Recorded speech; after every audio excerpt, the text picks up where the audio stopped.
So we've come to the end of chapter 2. We've done this in a single sitting so far, so we're now calling it an evening. As Sophie is starting to have, heart palpitation. I can't play anymore. I think 2 chapters is enough. That's like a solid 2 hours, wasn't it? Pretty much, yeah. So what do you think?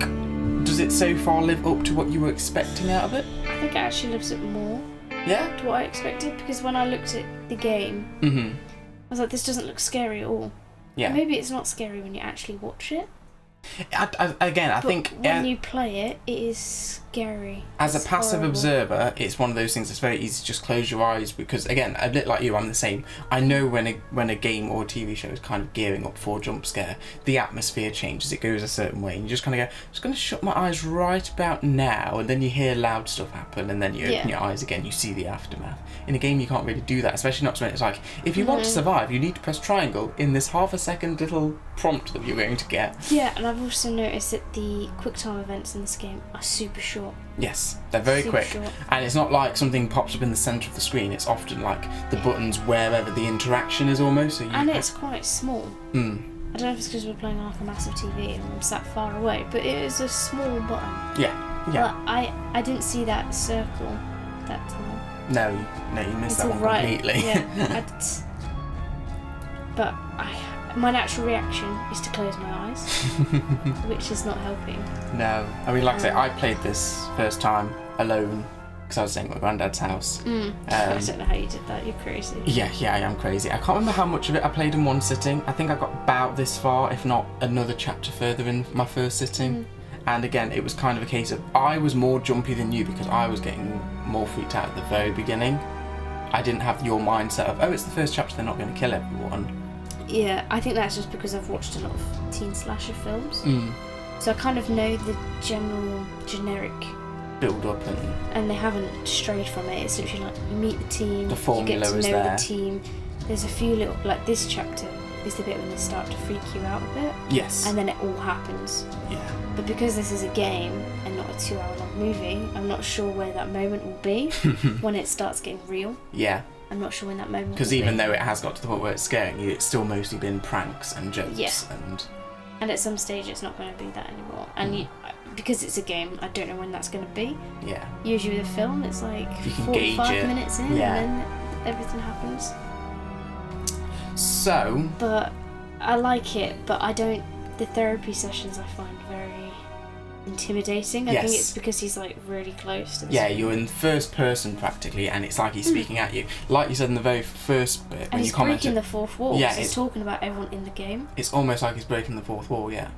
Because he's almost psychoanalyzing the player. Yes. And I think humans don't like being psychoanalyzed. No. So that's almost... And it was dead funny because when I first itself. started playing it, I did a similar thing too. I answered honestly and then realised that the game was like gauging that to freak me out. So then I started lying and he turned around to me in that section that you've just played and was basically like, you're not answering honestly right now. And I was like, oh my god, he knows. I know. The thing is that he didn't say that to me, did he? He didn't say that directly to you. He kind of just went, those 2 answers didn't add up. Yeah. And I was like, technically they did, because you were like, do you feel sympathy for people in fear? And I was like, yes, usually I do, but I don't feel sympathy for Mike because I don't like him.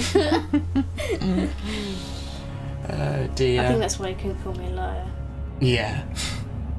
But I've noticed when we first started playing, I thought that was like a general office.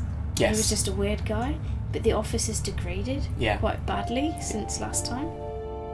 So it kind of... And it's snowy and windy out the window, whereas before it wasn't. No, it wasn't. It was like a city. So I'm very confused where that's even taking place. Yeah, I was about to say, where do you think the setting of that, or even, do you think the timeline is actually concurrent with what's going on in the game, or do you think it happened at a different point in time, almost? And this is like, whoever he's speaking to, whoever's eyes we're looking through, is recalling the event, maybe? Yeah, I think that if someone survives, because obviously you can have everyone die in the game, but I think this is the last survivor. Yeah.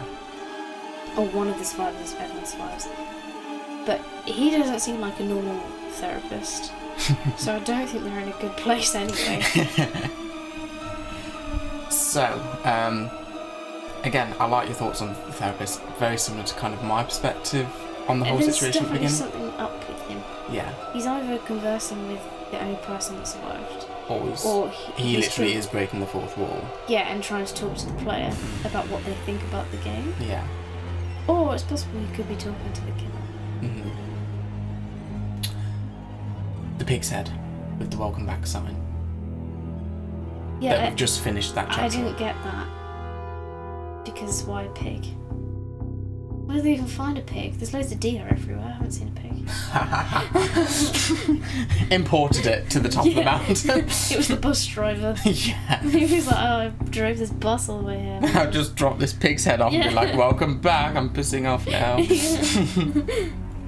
But no, I don't actually know. Because pigs, I don't know what had to be a pig. Wrapped in barbed wire. Yeah. Evil within reference. Yes, that's what it was. This game was just a reference to everything else. Yes. So yeah, I don't actually know, but I want to know that scream that we heard, that everyone heard.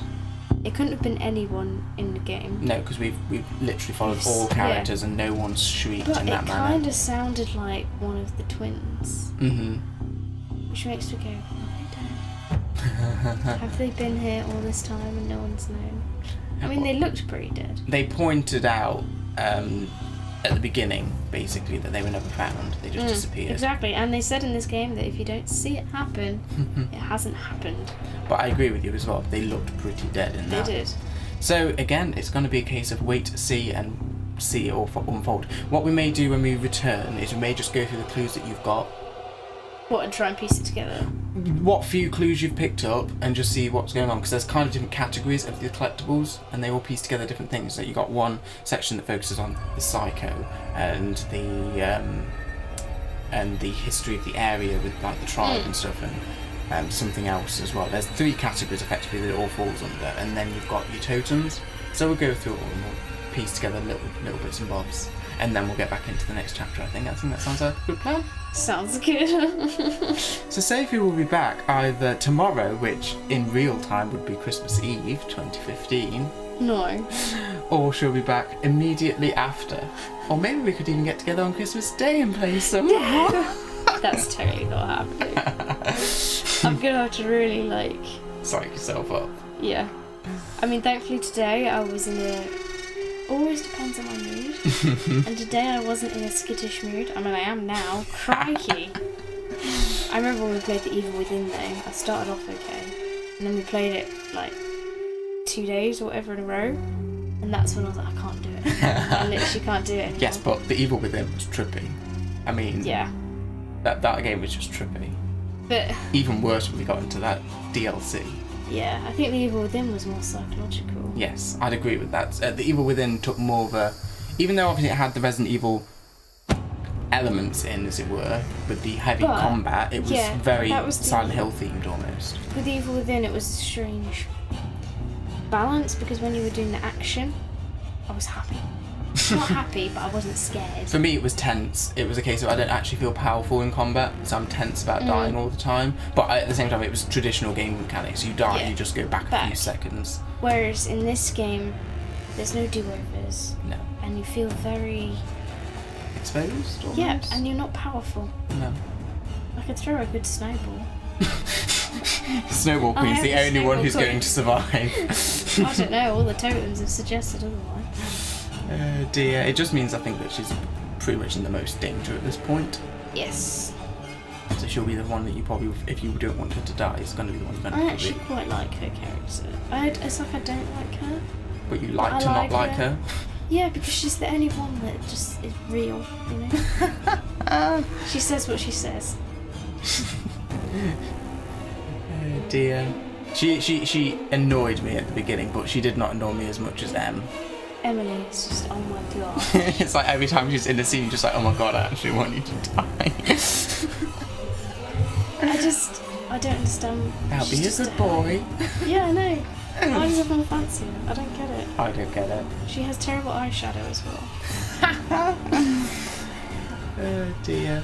Alright then, so there we are. That's our thoughts on the beginning little portion of Until Dawn. Yes, I hope you enjoyed the Let's Play. And we shall see you very soon when we return for the next episodes. Until then, don't forget to like, comment and subscribe. Bye. Bye.